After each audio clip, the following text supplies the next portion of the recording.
حدیث میں آتا ہے دل کی ایک سمت فرشتہ بیٹھا ہوتا ہے، ایک سمت شیطان ہوتا ہے۔ فرشتہ نیکی کی طرف مائل کرتا ہے، شیطان برائی کی طرف مائل کرتا ہے۔ بعض دفعہ کبھی ہم دیکھتے ہیں کہ بیٹھے بیٹھے نا خیال آتا ہے یار اٹھو نماز پڑھ لوں، پھر خیال آتا ہے ابھی تو دیر ہے کچھ سستا لوں، پھر خیال آتا ہے یار دیر ہو سورج نہ نکل آئے، پھر اٹھتا ہے، پھر خیال آتا ہے نہیں ابھی تو بڑا وقت ہے کچھ سکون کر۔ اب وہ شیطان اور فرشتے کی لڑائی ہو رہی ہوتی ہے۔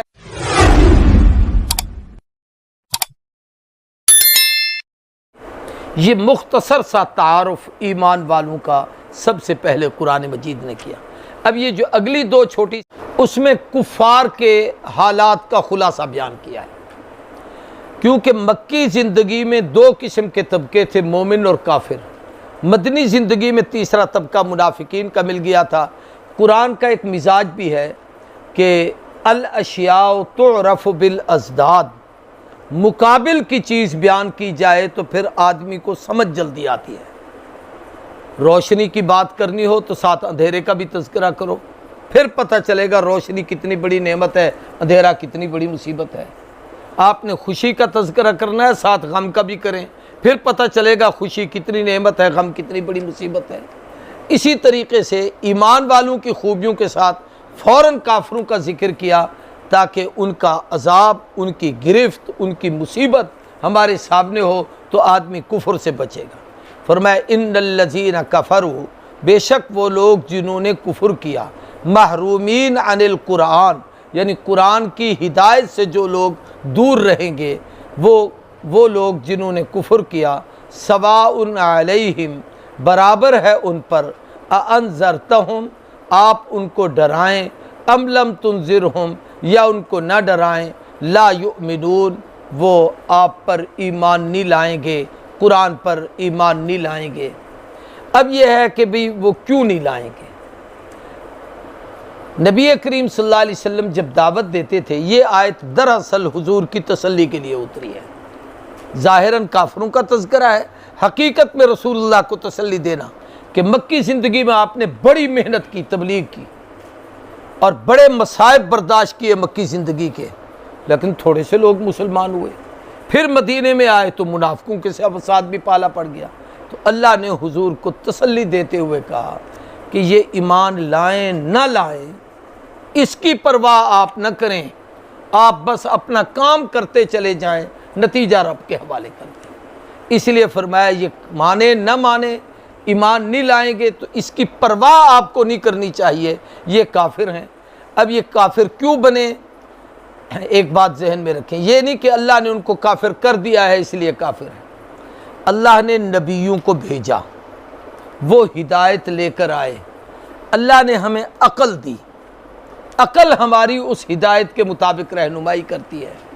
یہ آگ ہے، یہ پانی ہے، اس میں ہاتھ جائے گا تو یہ تپش ہوگی، اس میں جائے گا تو یہ ٹھنڈک ہوگی۔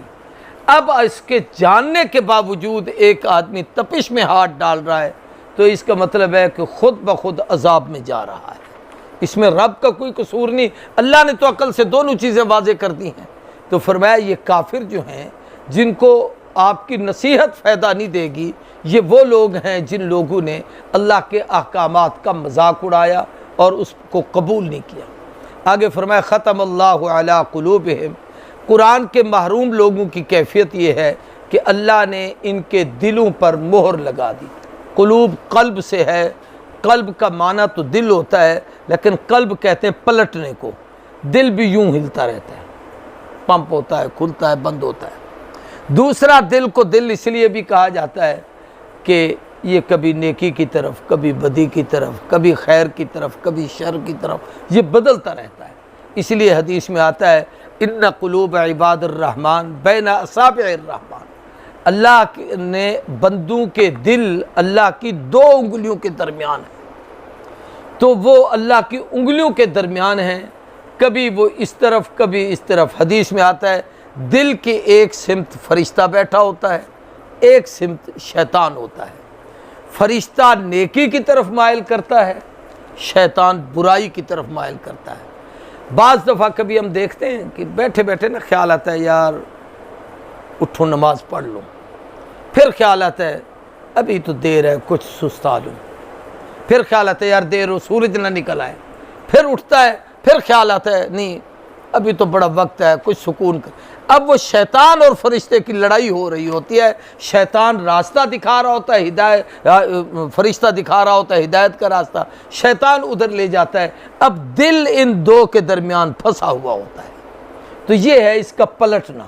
تو فرمایا یہ جو کافر لوگ ہیں ان کے دلوں پر مہر لگی ہوئی ہے۔ اس مہر کے متعلق حدیث میں آتا ہے جب کوئی آدمی کوئی گناہ کرتا ہے تو اس کے دل پہ کالا سیاہ ٹکا لگ جاتا ہے، اگر وہ توبہ کر لے تو اللہ اسے صاف کر دیتے ہیں، ورنہ اس کے ساتھ ساتھ دوسرا گناہ ہوا تو دوسرا نقطہ لگ گیا، تیسرا گناہ ہوا تو تیسرا ٹکا لگ گیا، حتیٰ کہ پورا دل سیاہ ہو گیا۔